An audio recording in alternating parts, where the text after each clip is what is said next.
We have a Zohran. Don't mess with the Zohran.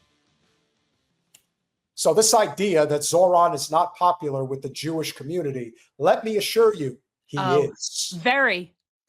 Mamdani secures 67% support from Jewish voters aged 18 to 44.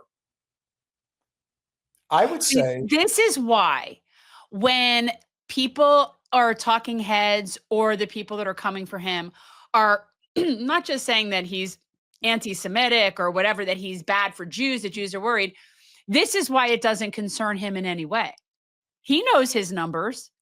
He knows that the majority of the Jewish people support him. He doesn't need, they can say whatever they're going to say, but they seemingly want to vote for him. He's very calm, cool, and collected. And that's almost a little scary to me. That's very Obama to me. He's very smooth. And we got a Silva supporter in the chat. Bostello Maserati. Okay, we'll agree to disagree. I don't think he's better. I listen, there are some things that Curtis has said that I would agree with.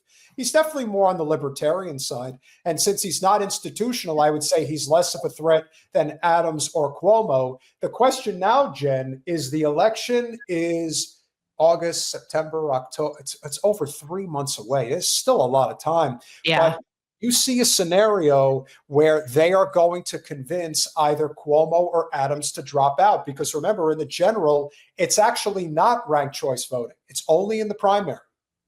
So they're in a pickle. They have to rally behind one candidate. They cannot rally behind two. That's not possible. I don't think it'll matter. I think as to between Adams and Cuomo, it's 6 of one, half a dozen of the other. That vote will be whoever it is who doesn't want Mamdani. Jen, we have a person here who I believe is a Catholic. I could be wrong, but he wants to know. He thought there were 9 candles on the menorah. Now, apparently there are. Okay, versions. Okay, so no, there are there is something that is technically a menorah, which is this, okay? What we call a menorah, or most people, especially like Western Jews, is actually technically called a Hanukkah. And a Hanukkah is what you're talking about, where it's the 8 candles and the one in the middle, 9 total. The 9, the one that's higher up is the shamas, and that's what you use to light the other candles. So you are correct, but that symbol is technically in Judaism is technically a menorah.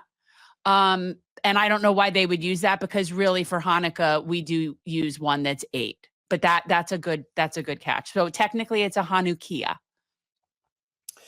Colin, is there a way that you could blow up the information from Rogue DNC? I just want to read some of the stats from the key findings of this particular poll. I'm not entirely familiar with Zenith Research and Public Progress Solutions, but this was taken just this past week. Shows that the Democratic nominee, Zohran Mamdani, holds a 17-point lead over former Governor Andrew Cuomo among Jewish voters in New York City. I mean, that is impressive. Ahead of the upcoming mayoral race, and 67% support from Jewish New York voters age 18 to 44. What that actually tells you is that Jewish voters over the age of 45 break for Cuomo, but not in a big way. And anyone under the age of 45 break for Zohran in an overwhelming way. Yeah. So that says a lot.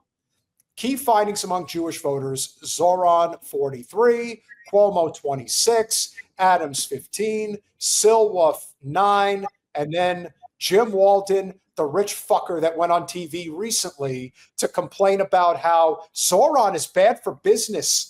He's going to hurt our $26 billion investment in New York City with Israel.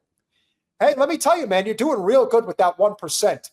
Just reflective of your own standing in society, 1% of the people actually think you're worth shit. Pretty impressive. Anything else, addition, Colin? Subgroup breakdowns? Among reform, this is interesting. Among Reform, secular, or non-denominational Jews, Mamdani dominates with 55% compared to Cuomo's 22%. Among conservative and Orthodox Jews, Cuomo leads 33 to 21.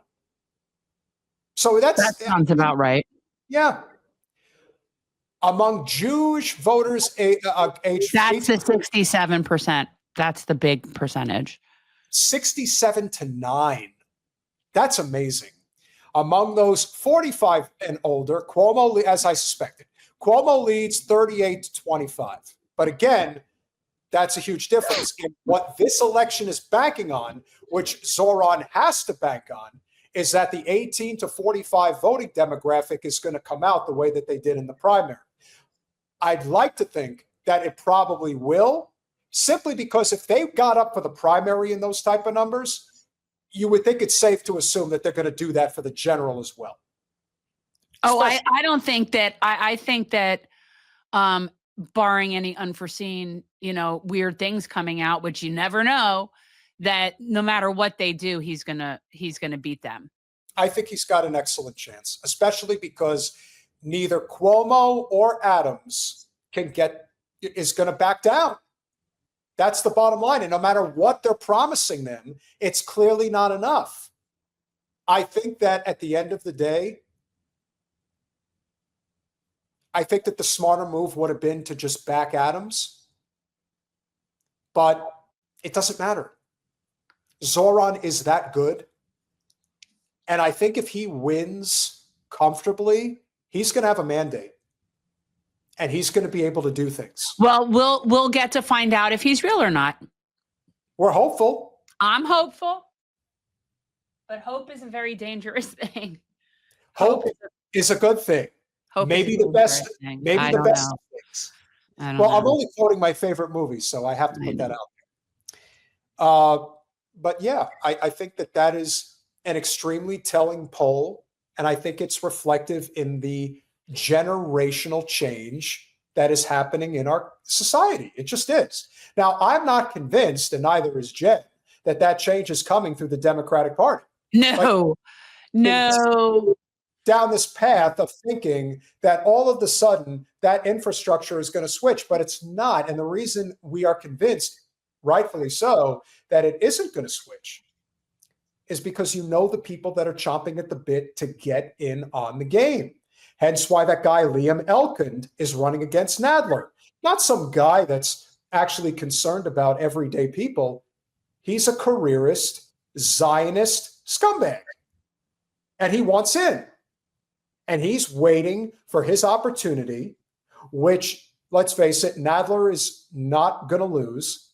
But they may throw a few $1 million behind him and just see if he might catch lightning in a bottle.